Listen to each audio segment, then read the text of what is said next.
Welcome to Fewer Things Better. This is the place for all of us who are big on goals and short on time. Together, we'll explore smart, simple ideas on how to retrain your brain and unlock your life. I'm your host, Kristin Graham. Let's get started.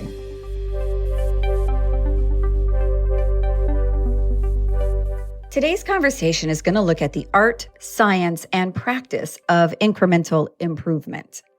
This episode explores the means and the methodology to enact positive change.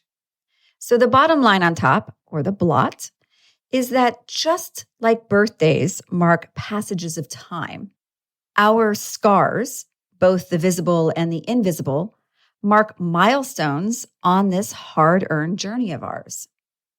I had a personal experience with a recent medical procedure that brought this insight to life, both from preparing for it and then watching the progress afterwards. I was at a doctor's visit when she asked me if I was interested in a scar revision. This is a simple procedure, she explained, to correct and minimize prior damage to the skin. It's a chance to clean it up, she said. Surgically, it was pretty straightforward. There was minimal discomfort and it was fairly inexpensive. But I never even knew this option existed. There was this intersection of medical intervention meeting with my own personal readiness.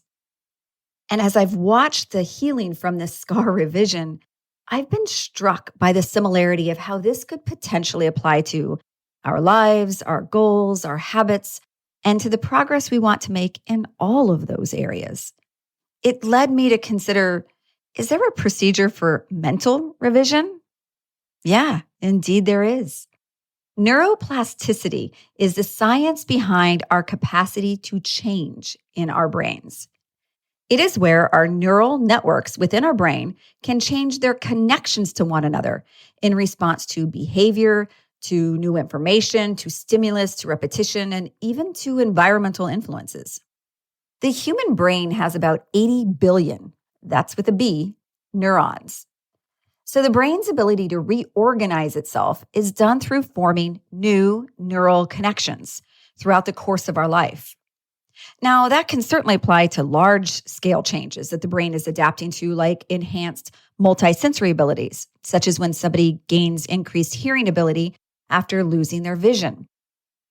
It can also be applied to daily nuances we experience, like when you remember names and details of new people you just met, or when you find that you no longer need a recipe for your favorite dish when you're cooking. And for new parents, it's those times where you can interpret those nonverbal cues of their child that only you seem to understand. Or you can even have a smell bring up an old memory. So like a practiced surgeon, there are actions we can take to help revise our mental neural map.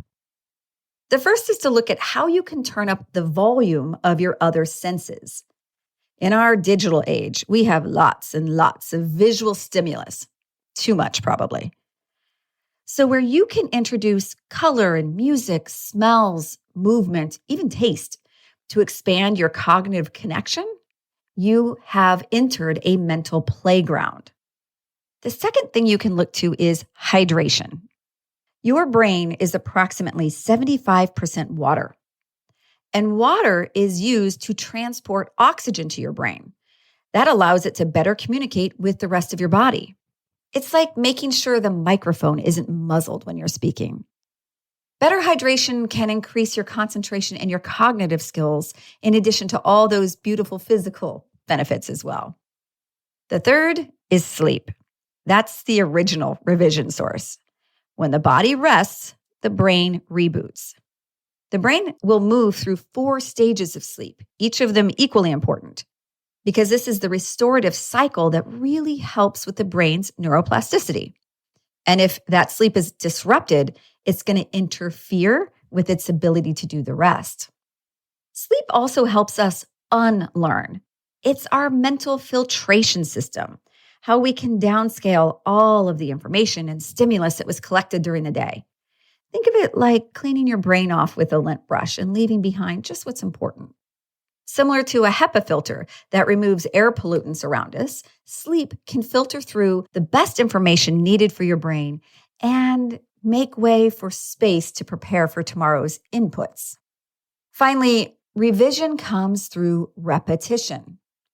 Your brain has a catalog of previous responses: action, reward, outcome, noted on each. Unlearning comes through the same imprint as the original notation: action, repeat, then progress. All of this comes back to you, looking to be the best version of you.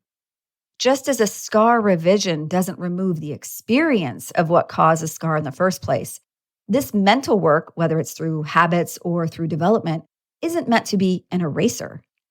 It can, however, adjust what was there, minimize the old that no longer serves us, and reorganize itself into something new. That's also the key ingredient to what helps us do fewer things better. Your daily thoughts, habits, and decisions are tools for revision. We are what we repeat. We have the power to change what no longer serves us. We have permission to explore what's possible. And we have the opportunity to change for good. That's the beauty of our brain and our body and even our hearts. Revise your scars, rewire your brain, revitalize your life. That's the revision recipe to try. Until next time, take good care. Thanks for listening. You can find a lot more like this over on unlockthebrain.com or follow me on LinkedIn or Twitter. And if you found value in this podcast, please take a minute to rate and comment. Thanks so much. And now let's go do fewer things better.